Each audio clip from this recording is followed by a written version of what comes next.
Hello friends, welcome back to the video. நான் உங்கள் ஷஃபீக். நம்ம சென்னையில் ஒரு கொடூரமான விஷயன்றது நடந்திருக்கு. வட மாநிலத்தை சேர்ந்த 3 பேரை கொலை பண்ணியிருக்காங்க. இதை பற்றி தான் இன்றைக்கான வீடியோவில் நம்ம ஃபுல்லாக பார்க்க போகிறோம்.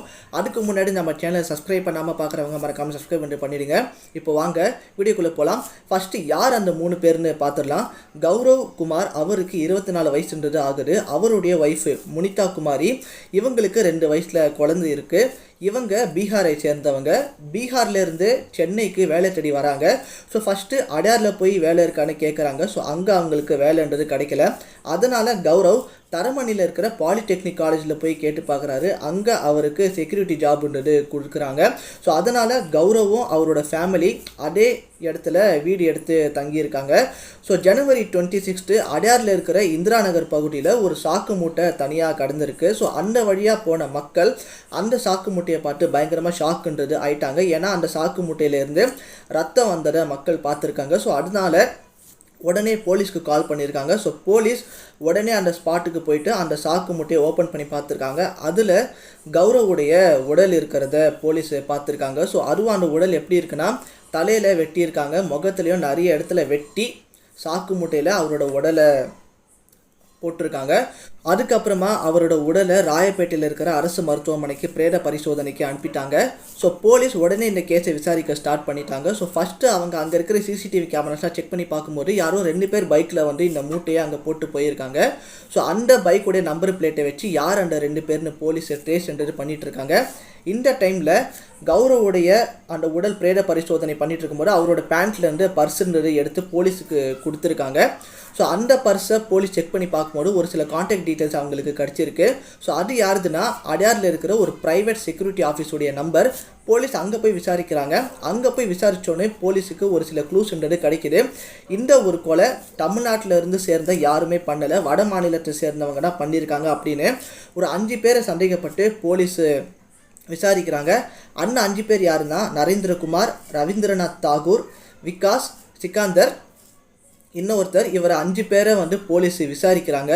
ஸோ விசாரிக்கும் போது அவங்க நடந்த எல்லா உண்மையும் வாக்குமூலமாக சொல்லிடுறாங்க. ஸோ அதுக்கப்புறமா போலீஸ் அவங்கள அரெஸ்ட்ன்றது பண்ணிடுறாங்க.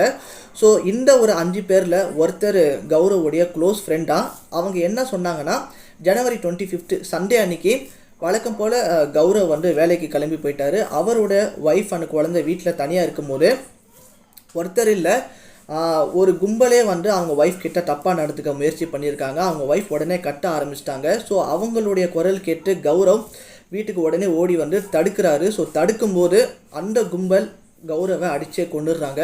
அண்ட் அவங்க ஒய்ஃப் கிட்ட தப்பாக நடந்துட்டு அவங்க ஒய்ஃபையும் கொண்டுடுறாங்க. ஸோ அவங்களோட குழந்தை மட்டும் தனியாக அழுதுகிட்டு இருக்கு. அப்பா அம்மா 2 பேருமே இறந்துட்டாங்க. ஸோ அந்த ஒரு குழந்தையுமே அந்த ஒரு கும்பல் கொண்டுறாங்க. ஸோ ரொம்ப வெறி பிடிச்சி அந்த ஒரு கொலையை அவங்க பண்ணிட்டாங்க. ஸோ அதுக்கப்புறமா அந்த 3 பேரோட உடலை சாக்கு மூட்டையில் கட்டி தனித்தனி இடத்துல தூக்கி போட்டாங்க. ஸோ இதில் என்னென்னா, அந்த கொலை நடந்த இடத்துல இருந்து அந்த மூட்டையெல்லாம் ஒரு 5 கிலோமீட்டர் டிஸ்டன்ஸில் தான் அவங்க தூக்கி போட்டிருக்காங்க. ஸோ ஃபஸ்ட்டு கௌரவுடைய உடல் அடையாரில் இருக்கிற இந்திரா நகரில் கண்டுபிடிச்சாங்க. இப்போ அந்த குழந்தையுடைய உடலை மத்திய கைலாசில் இருக்கிற கூவம் ஆர்ட்டில் அந்த குழந்தையுடைய உடலை கண்டுபிடிச்சிருக்காங்க.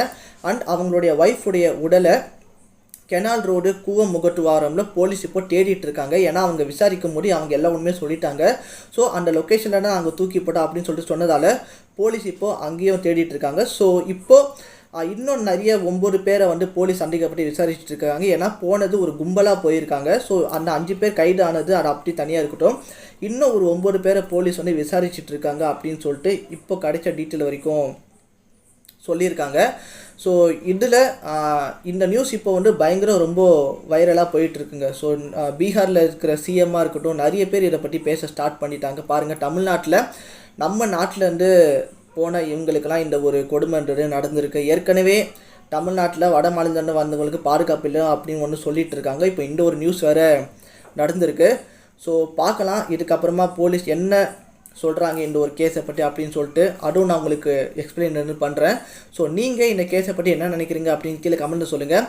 சொல்லி வீடியோ முடிச்சுங்க. வீடியோ பிடிச்சா லைக் பண்ணுங்கள், ஷேர் பண்ணுங்கள், கமெண்ட் பண்ணுங்கள். டேக் கேர், பாய்.